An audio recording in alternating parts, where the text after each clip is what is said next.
বাংলার আকাশে দুর্যোগের মেঘ, নিম্নচাপের জেরে ঝড় বৃষ্টির উপড়ে গেল গাছ এবং ফোর্ট উইলিয়ামের কাছে গাছ ভেঙে বিপত্তি। দেখতে পাচ্ছেন সেই ছবি, বিশাল আকার একটি গাছ এবং রীতিমতো ঝড় বৃষ্টির জেরে গাছ ভেঙে বিপত্তি। রাস্তার ওপরে একেবারে ভেঙে পড়ে বিশাল এই গাছটি।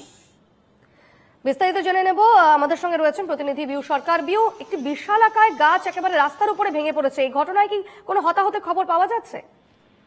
দেখো, এখনো সেভাবে হতাহতের খবর না পাওয়া গেলেও যেটা জানা যাচ্ছে যে বিশাল বড় এই গাছ ভেঙে পড়ায় প্রথমে যখন এই গাছটি ভেঙে পড়ে সকাল 8:30টার সময় এই ঘটনাটি ঘটে এবং সেই সময় একটা যে গাড়ি যাচ্ছিল সেখানে কিছুটা হলো যানজটে ব্যাহত হয়।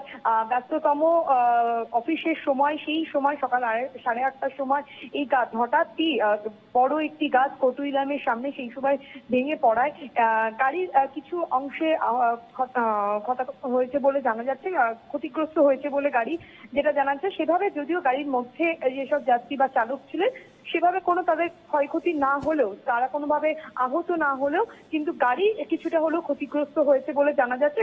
সঙ্গে সঙ্গে ঘটনাস্থলে ময়নাতদন্ত পুলিশ তারা ঘটনাস্থলে যায় এবং এই মুহূর্তে যেটা জানা যাচ্ছে যে গাছ সরানোর কাজ চলছে, কাজ চলছে এবং কিছুটা হলেও প্রথমে যান নিয়ন্ত্রণে হয় এবং তারপরেই এখন অনেকটাই স্বাভাবিক যান চলাচল, এমনটা জানা যাচ্ছে। বেশ, ধন্যবাদ বিউ।